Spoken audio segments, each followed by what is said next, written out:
La axilar es continuación directa de la subclavia. La subclavia cambia de nombre a axilar en el borde externo de la primera costilla. La axilar, del mismo modo que la subclavia, tiene 3 porciones. Primera, que se extiende desde el borde externo de la primera costilla hasta el borde interno o superior del pectoral menor, origina una sola arteria. La segunda porción se encuentra detrás del pectoral menor, origina 2. Y la tercera porción se encuentra desde el borde externo o inferior del pectoral menor hasta el borde inferior del redondo mayor o pectoral mayor y origina 3 arterias.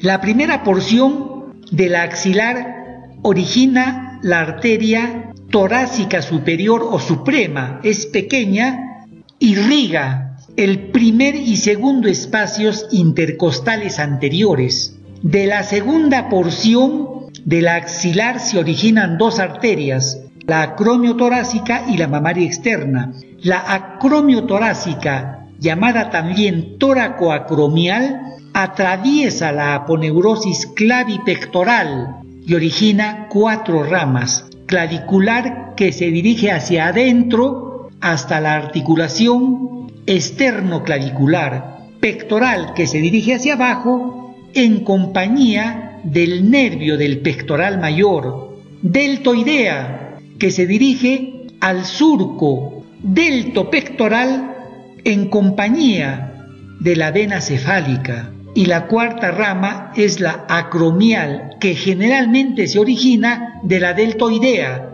y se dirige al acromion.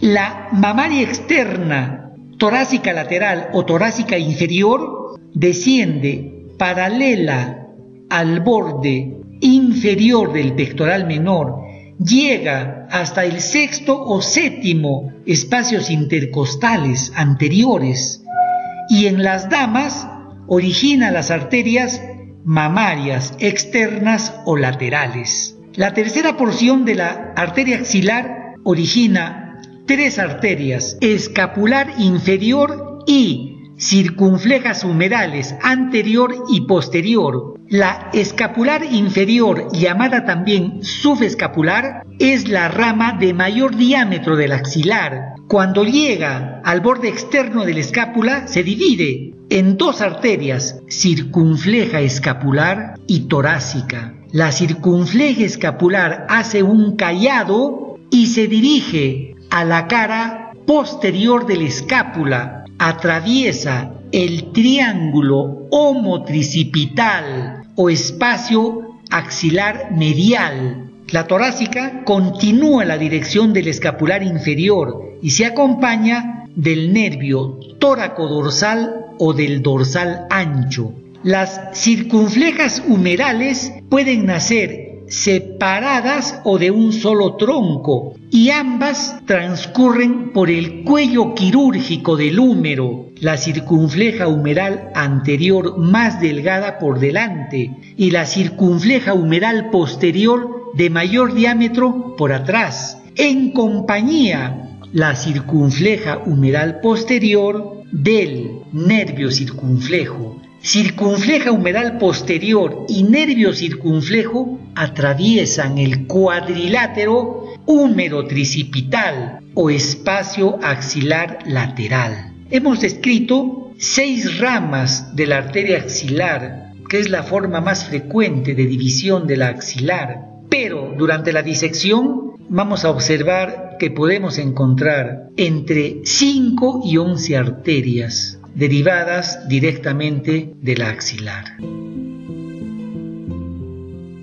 La arteria subclavia se encuentra en el cuello y la axilar en la axila. La subclavia, para llegar a la axila, tiene que atravesar el conducto cérvico-axilar, que es un espacio limitado por delante por la clavícula, por detrás por el borde superior de la escápula y por dentro por el borde externo de la primera costilla. Este espacio permite el paso de la arteria, la vena y del plexo braquial, del cuello hacia la axila. Los tres elementos se encuentran envueltos en la vaina axilar. En este esquema hemos obviado la vena axilar para poder observar con más claridad el plexo braquial y la arteria axilar y subclavia.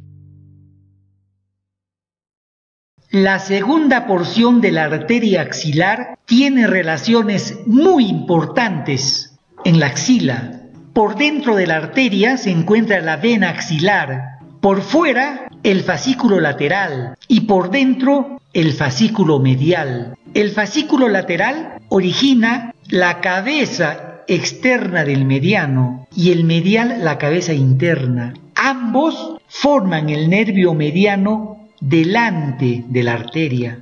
El nervio mediano luego desciende y se ubica por fuera de la arteria axilar. El fascículo medial origina también el nervio cubital que desciende por dentro de la arteria. Hacia arriba del origen del cubital se origina el braquial cutáneo interno que desciende entre la arteria y la vena, y más arriba se origina el accesorio del braquial cutáneo interno que se dirige hacia adentro, cruza la vena axilar y en la base de la axila se une al nervio intercosto braquial o intercosto humeral. Perforan la aponeurosis para inervar la piel de la axila y parte de la cara interna del brazo. El fascículo lateral origina también al nervio músculo cutáneo que perfora el córaco braquial. El córaco braquial acompaña al mediano hasta el brazo, por eso se llama satélite del mediano.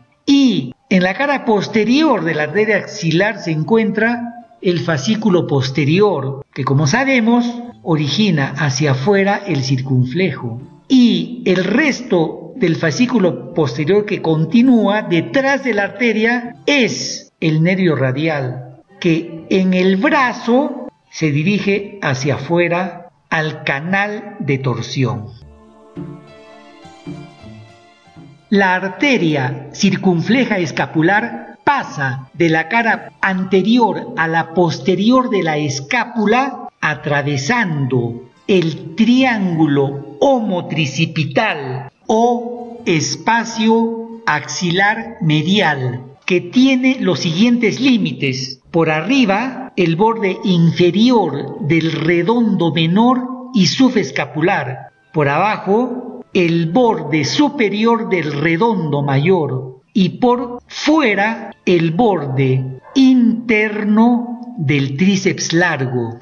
El cuadrilátero húmero tricipital, espacio cuadrangular o espacio axilar lateral, tiene los siguientes límites. Por arriba, el borde inferior del redondo menor y subescapular. Por abajo, el borde superior del redondo mayor. Por fuera, el cuello quirúrgico del húmero. Y por dentro, el borde externo del tríceps largo. Por el triángulo homotricipital pasa solo la arteria circunfleja escapular. Por el cuadrilátero húmero tricipital pasan la arteria circunfleja humeral posterior y el nervio circunflejo, y se ubican en el cuello quirúrgico del húmero.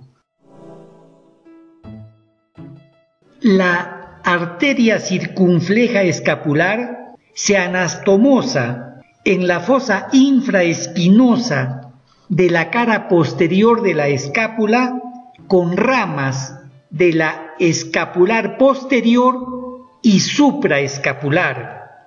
Escapular posterior y supraescapular tienen su origen en el tronco tirocervical o tiro bicépico escapular de la subclavia, la supraescapular directamente del tronco y la escapular posterior como una rama de la cervical transversa. El tronco tiroviscérvico escapular se origina en la subclavia.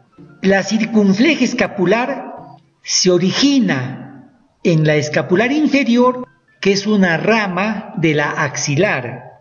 Esta anastomosis de la fosa infraespinosa permite la unión de la subclavia con la axilar.